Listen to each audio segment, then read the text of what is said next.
first off, what does winning this award mean to you? So first of all, I'm very honored being an SFU alumnus that I was chosen for this award by the students.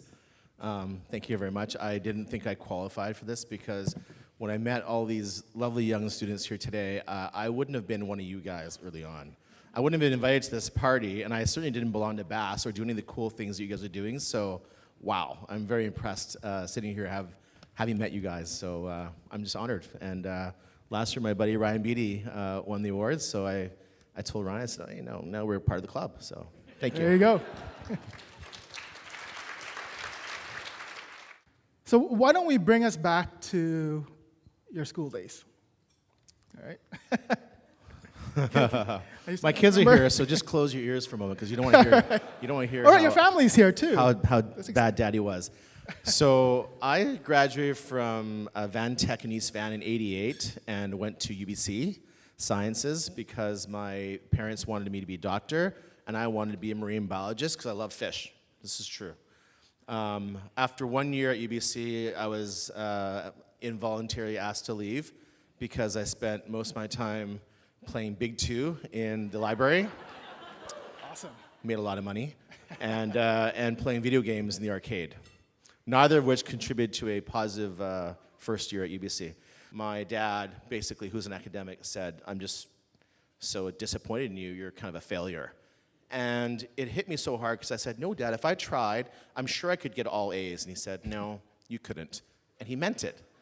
So that got me going. And in the next 10 courses over the next 2 semesters, doing a full workload while working about half-time to pay for my school, I got 10 A's in a row. First time in my life I got A's. I never got A's. Kind of got C pluses and B's. I barely got into university. Anyway, so from there, I decided I want to go into business, and I chose SFU because of the co-op program, which I am so, any co-opers out there? Woo! I'm so thankful for co-op because it gave me the experience and also brought me my lovely wife, Eve Chang here, who I met in my first co-op term, where I worked at Capilano Suspension Bridge, flipping burgers, running the concession and the barbecue, and I met my lovely woman who was dressed up in an Anne of Green Gables outfit at the trading post selling souvenirs, and she didn't know it yet, but 15 years later, or 12 years later, we'd get married, so something like that. So.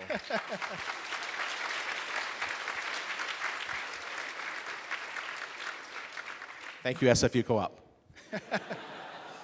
So I was really worried that after getting those 10 A's that I would be expected to continue to do that. You know, that was kind of scary to me. But no, you know, I actually realized that if I worked hard at something, I could achieve it. I'd always kind of thought, oh, I'm not good at school, but you know, if I tried, I could be good at it. So that was a good mentality. And you know, just like working hard, like through my studies at SFU, like you had to work hard. There was no faking it. There was no, you know, trying to cut corners. Though I tried my best, you had to work hard to get there. And you know, I'm very thankful for that. I've taken that with me ever since. Okay, so now you know you're done school. Did you get a job right away after school? It was that Great Little Box Company where my mentor today still, Bob Meggie, the owner of Great Little Box Company. I was there for 6 years. I learned so much about practical entrepreneurship. Like, I didn't know about entrepreneurship very much before, even though I had started a business and crashed and burned. But I saw him do it the right way, and I was like inspired to model a lot of what I did after what he taught me. And yeah, a lot of really great things happened in my first job there. So you learn a lot about what entrepreneurship means. You know, getting a job at a company is amazing. Mm-hmm. Creating jobs from nothing is even more amazing.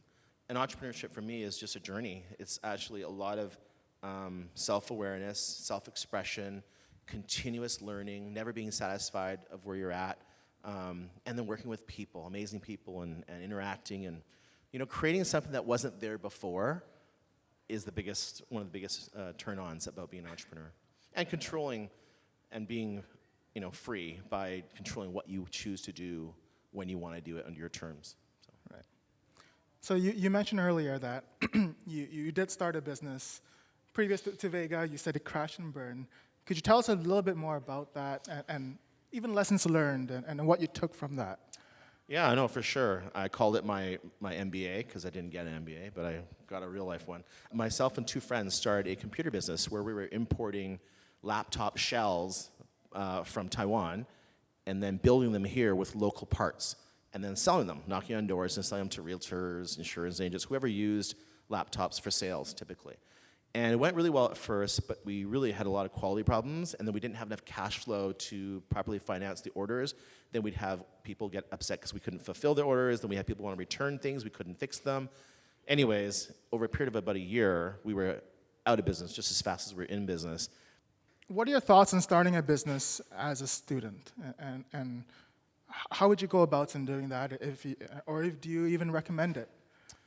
It's a good question. I think it depends on the individual. Some people, and I know lots of people who've dropped out of school because they were so passionate about their businesses. There's a few famous people out there that we know of who've done that.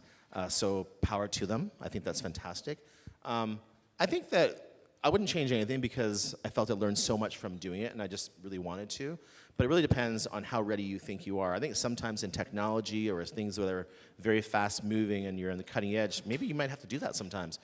But I think that a more practical approach might be to finish your schooling, get a job at a company that you really respect, that you want to learn from, and try and get mentored by somebody who you can really learn from, and then save your money. So if there's anything I can say to you guys, defer gratification. Driving a BMW while living at home will never make you an entrepreneur. So I'm just saying, like, save your money and have capital and equity to invest in yourself. Because again, the banks aren't going to be there to loan you money. I mean, we're hoping that this environment of financing is going to continue to evolve here, much like it has, for example, in Silicon Valley. But we're not there yet. So save your dollars, and the longer you can go without, spending your money, and you can save that pool. To be an entrepreneur, you have to have capital, and never forget how important that is. So many great businesses have died prematurely because they weren't financed enough, even though they were great businesses. And it wasn't from a shortage of sales, consumer demand, brand affinity. It was actually because of cash flow. Think about your career as a sort of an extension of university. So if you want to learn about, let's say, analytics, well, go work at Hootsuite, for example. If you want to learn about community, work at Lululemon. Choose where you want to be based on what you want to get out of it. I would advise people to, rather than a shotgun approach of where to work, to really, really be focused on where you want to go and what you want to learn. Loretta had a great chat just earlier that she's going to Toronto to work for P&G, and I said that is classic CPG training because her background is going to be in marketing.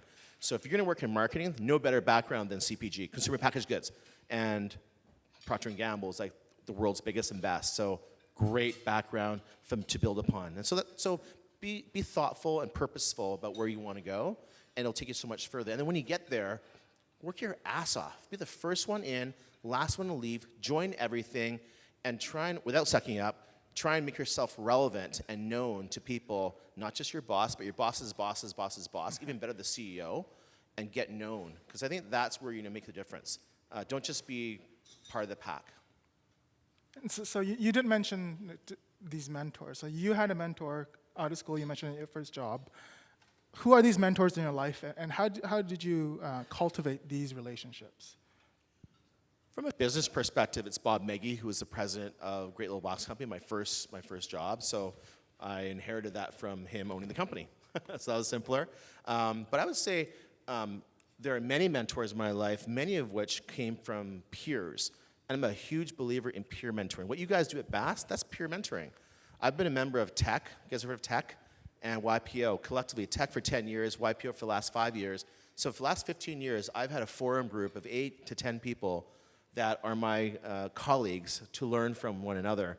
And we're from all different businesses, from all different walks of life. We have a lot of the same challenges, and we share ideas and solutions, contacts, and it's been really invaluable. So I would really advise to continue on with your peer mentoring like you would do through BAS, and join things like, there's EO or YEO for a lot of the Young Entrepreneurs Organization, things like that to continue mentoring in. Why did you start Vega? Let's start there. Why did you start it? What was the inspiration behind it? Yeah, so I'll start with the company I started, SFU Naturals, which preceded Vega, and why I left my job. Because at Great Little Boss Company, I was VP of Sales and Marketing. I was, 30 years old, making a couple $100,000 a year, 8 weeks vacation, all good stuff, right? This is 20 years ago, whatever. And I didn't feel that I had control over my life. And I didn't feel like I could do whatever I wanted to do because I was still an employee. So I said, I have to do something for myself. And I was starting to forget the failure from before, which was really good because it was so painful before that it took me a while to get back on my feet. But I kind of said when I had $100,000 in the bank, I was going to leave. I set a goal for myself saying, I'm going to leave and give my notice when I've saved up $100,000 because I knew I had to have capital. So I was really, really conscious of that. Well, I gave my notice after I had that saved, which lasted about 5 months. And then I had to put a second mortgage on my house for about another $60,000, which lasted about a couple another months. Then Was this for Vega or for the? This is for Sequel. For Sequel, This is okay. before Vega. Right. And then I had to maximize all 4 of my credit cards for another $50,000, which lasted about another couple months. And the worst part is, for the second time, I had to sell my truck for $27,000. I had a hopped up Toyota 4Runner, lift kit, big wheels, blacked out. Were you married at this point? Sadly, yes. Embarrassed to say yes. But you know, my wife, Eva, she asked me, so we're doing all these crazy things, and she's super supportive, and she says to me, well, Charles, what's the worst thing that could happen after all this stuff? And I said, well, the worst thing is, and it'll probably happen, is we'll lose everything we have, and then I'll go get a job, and in 3 years, we'll be back to where we are right now. And she goes, okay, let's do it. And that's what it took. So pretty much had to go all in, literally all in. And I would say right up until, for the first 10 years, I still had a second on my house, which was my number one source of financing. I was personally guaranteed on everything because that's how the banks like it, and that's how I got the best rates, and that's how I got the most money to borrow. So it's pretty much an all-in thing, and you need the support of all your people around you to do it. So that was really risky at that point. I mean, you're married, you're starting a family, you had Still a family. married. Still married, yeah. So why? Like, how did you come to that decision that says, yes, I'll bet everything? So I guess the number one thing is you have to believe in what you believe. So, you know, when I first started, I just said, and I'd done my homework. I chose the category of the industry because it had tailwinds behind it. I felt that there were low barriers to entry. I felt that I could differentiate really well because if I could sell cardboard boxes, I'm pretty sure I could sell nutritional supplements. So I chose it carefully. And then I felt like, well, if I apply my marketing skills, why can't I do this? And I had met with and done a lot of homework on our category and the other competitors and just felt that I could do it. And so who better to bet on than yourself? I mean, who here puts money in the stock market? I mean, I do, but begrudgingly, because I want to diversify. I'd rather bet on me, because you know I know what's going on, and I can control my destiny. I can't control what Apple does or Microsoft or whoever else I've bought in stock, but I control what happens to me and what I do. Vegas specifically, I was inspired to do that because I had met this professional Ironman triathlete. His name was Brendan Brazier, who was a professional racer, and he credited his diet, being a vegan diet, as more important than his training. And he was no slouch. His training partners were guys like Simon Whitfield, Olympic gold medalists, and people like that. And I was so inspired by that after I met him, I said, we have to create a product together that basically highlights your diet, your super shake that you have every day, or numerous ones every day, and let's make this available to everybody. I already had three brands and no employees. It was pretty much a one-man show. Okay. We're doing about $1 million a year, working in my basement, garage, back of my truck, and we were very profitable already, but very small business. Right. And after meeting Brendan, we just took off even faster and basically doubled in sales pretty much every year after that. Tell me some hustle stories. Like, what did you do in the first couple of years to grow, to double sales every single year? There must be some stories in there that you Big did. time. So in first year starting the business, it was literally make 100 phone calls a day, or if I'm on the road, go see at least 10 stores. In between driving to stores, make phone calls. Pick, pack, and ship all our own orders. My wife helped me with that. Going in and just selling, cold calling every day, and hearing no every day, and figuring out how to sell better and so forth. Like, it's just basically grinding it out, you know? And then when Brendan came on, we were already in about 1,000 stores. We're doing $1 million a year in sales. We already had distribution, so we were able to leverage that. But even then, he would go on tour. His first year, 300 days on the road. And what we'd do is we would dial for dollars. So I would be one city ahead of him all the time. And I'd be calling all the radio stations, all the newspapers, all the TV stations, trying to get PR for the book that we published together, or he wrote and we published, self-published. and then also booking speaking arrangements for any store, community center, anybody who would take us, and I'd be one city ahead of him. So basically, when he hit the next one, he'd already have all this PR to do. So we literally did it through sheer hustle. Were there any thoughts on quitting? At least, I guess, in the first couple of years? Every day. Every day. I mean, a lot. You know, I mean, there are many times where it's very, very tiring and very exhausting because you never turn it off. You know, an entrepreneur's job is 24/7, and even though my kids think I'm playing on my devices or talking on the phone or having fun play dates with my colleagues, Daddy is working and being productive. It's just never stop, right? It never stops. So the highest of highs, the lowest of lows. Make sure you love yourself. Make sure that you believe in yourself, because there will be times when everyone's going to tell you that it can't be done, or this, you know, this problem can't be solved, or what have you, and you know, you're the only person who can decide otherwise. Being entrepreneurial doesn't mean you need to be an entrepreneur. Right. They're actually, I mean, an entrepreneur starts a business, runs a business, but we can all benefit from the spirit of entrepreneurship, the practices that entrepreneurs typically follow, right? So number one at Vega, take ownership. So first and foremost, be the CEO of your role, of your department, of your job description. So if you can own your job as if it was your business, to me, you're just that entrepreneur within the business, right? With that, you need to have the goals that help support that. You need to have the reward structure to help support that. And you need to have a culture of continuous improvement where you're never happy just doing okay. You're always trying to improve and do better every day. And not taking yourself too seriously. Like, you know, check your ego at the door and be humble and say, hey, I want to get better. Even though I may already be pretty good at something, I can be better. That's such an important part. How did you instill that within Well, it's part the of core people? values. So, you know, we instill our core values. When we were a company of about 40 people, I started to feel that people started to drift off and were forming their own cliques, or there wasn't quite the same camaraderie and so forth. So actually I brought everyone together in small groups of like 6 or 8 people and basically did like 2-hour envisioning meetings where we shared our core values, what made us tick. And then we put them all together and voted on them and created a document that was a living document that not only defined what our core values were, but linked them to goals and then linked them to reviews where you could be, you know, your job performance could be rated as heavily on how well you lived or taught our core values as it was meeting your explicit job-related goals. So I think that's really important to see that all the way through. So last year, you sold Vega, and now you're moving on to newer things. So tell us a bit about Lyra. What's the inspiration behind Lyra, and what do you do there? Yeah, so Lyra is a private equity growth fund who bets on founders. So my vision is, imagine if I could replicate what I did at Vega with 6, 8, 10 other companies where I would believe in the founders, want to invest in them, offer up any knowledge that I might have, contacts, capital, of course, strategy, all those things to try and accelerate their growth. It's all my own capital, so I don't have any third-party or institutional investors, so we can be very flexible. We don't have the strict timing requirements or, you know, as many rules as a traditional fund. And this is, I guess, now your new passion. It's like your passion project now.